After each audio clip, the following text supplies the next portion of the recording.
भाइयों और बहनों, चीन ने हिंदुस्तान के शस्त्रहीन सैनिकों की हत्या करके एक बहुत बड़ा अपराध किया है। मैं पूछना चाहता हूं, इन वीरों को बिना हथियार खतरे की ओर किसने भेजा और क्यों भेजा? कौन जिम्मेदार है? धन्यवाद। गलवान घाटी के युद्ध में आपको पता होगा कि वो झड़प कैसे हुई। वो झड़प हुई हाथों से, मुक्कों से, लातों से और कुछ ऐसे वेपनों से जैसे लाइक डंडा हो गया। हाँ, और डंडे में चीनी सैनिक डंडे में कोई तार बांध के ले आए थे, हटकड़ी टाइप। हाँ, उससे झड़प हुई। कोई भी फायर आर्म एक्टिविटी नहीं हुई वहां पे। क्यों? क्योंकि मैं आपको बता दूं, इन 1993 एंड इन 1996 भारत और चीन में जो बॉर्डर एग्रीमेंट साइन हुआ था उसमें साफ साफ, पहले मैं 1993 के एग्रीमेंट की आपसे चर्चा करा देता हूँ। 1993 के एग्रीमेंट में ये साइन हुआ था कि दोनों तरफ के सैनिक एक दूसरे की सीमाओं का कभी भी उल्लंघन नहीं करेंगे, और अगर उल्लंघन किया, जैसे कि भारतीय सैनिक चीन के लैंड पे चला गया, तो फिर चीनी सैनिकों को सिर्फ इतना बोलना है, यहाँ क्यों आ रहे हो, तो और फिर बस इतने ही लाइन से वो जो भारतीय सैनिक है उसको वापस मुड़ जाना है। हाँ, एक तो ये, और दूसरा, दोनों सैनिक जो है, भारत जो है चीन की माटी की भी रिस्पेक्ट करेगा और चीन जो है भारत की माटी की भी रिस्पेक्ट करेगा। दोनों एक दूसरे देश की माटी की रिस्पेक्ट करेंगे, कोई भेदभाव की भावना अपने दिल में, अपने मन में नहीं रखेंगे।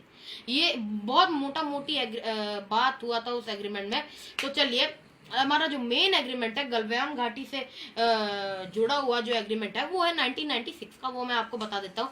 उस एग्रीमेंट में क्या साइन हुआ था? उस एग्रीमेंट में ये साइन हुआ था कि कभी भी जब भी इंडिया और चाइना के बॉर्डर में पेट्रोलिंग पार्टी पेट्रोलिंग कर रही होगी, तब ना भारत के सैनिकों के पास ना चीन के सैनिकों के पास फायर आर्म्स होंगे या फिर ब्लास्ट वेपन होंगे। फायर आर्म्स मतलब गन, चाहे वो हैवी वेट हो या लो वेट हो या हाई वेट हो, ओके, लाइक पिस्टल या लाइक AK-47, कुछ भी फायर आर्म्स नहीं होने चाहिए।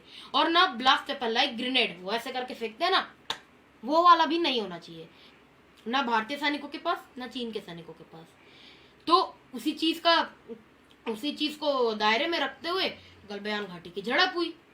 तो अब कुछ पप्पुओं द्वारा सवाल उठाए गए हैं कि भारतीय सैनिकों के पास गलवान घाटी के झड़प में गन्स क्यों नहीं थे, फायर आर्म्स, ब्लास्ट वेपन्स क्यों नहीं थे। माफी चाहता हूँ कि मैं 13 साल का हूँ और 50 साल उम्र वाली बातें करता हूँ, लेकिन आप खुद बताइए, हमारे देश में एक नागरिक है जो 50 साल का होके 10 साल की बातें करता है, तो अब मेरा तो फर्ज बन जाता है कि मैं 13 साल का होके 50 साल की बातें करूं। क्यों? तो बस आज मैं वही बातें कर रहा हूँ। देखिए, अच्छा, और ये जो एग्रीमेंट साइन हुआ, ये जिस समय एग्रीमेंट साइन हुआ, भारत में रूलिंग पार्टी कौन थी? भारत में रूलिंग पार्टी थी SD देवगौड़ा की।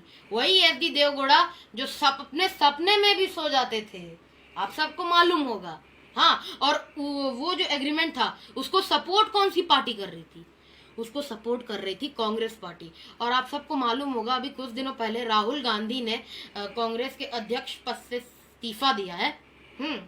तो इसका मतलब वो कांग्रेस के अध्यक्ष रह चुके हैं। अब जब वो कांग्रेस के अध्यक्ष रह चुके हैं तो उनको इतना तो पता ही होना चाहिए कि उनकी पार्टी ने कौन से ईयर में कब कब कौन सा एग्रीमेंट साइन किया, और हमारे किस देशों से हमारी दोस्ती है, क्या क्या हमने पहले अपने कांड कर रखे हैं। इतना तो पता ही होना चाहिए किसी भी पार्टी के अध्यक्ष को कि हमने पास्ट में क्या किया हुआ है, क्या एग्रीमेंट साइन है।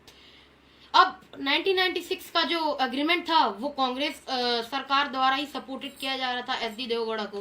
तो जब कांग्रेस ही समर्थन कर रही थी इस एग्रीमेंट का, और क्योंकि राहुल गांधी कांग्रेस के ही नेता है, तो उनको तो इतनी बात पता ही होनी चाहिए थी कि इंडिया चीन जब झड़प हो रही थी गलवान घाटी में, तो फिर फायर आर्म्स क्यों नहीं उठाए गए। उनको तो ये पता ही होना चाहिए था कि 1996 में समझौता हुआ था, इसीलिए उसको मद्देनजर रखते हुए सिर्फ हाथापाई हुई, मुक्काबाजी चली, इसलिए फायर आर्म्स नहीं उठाए गए।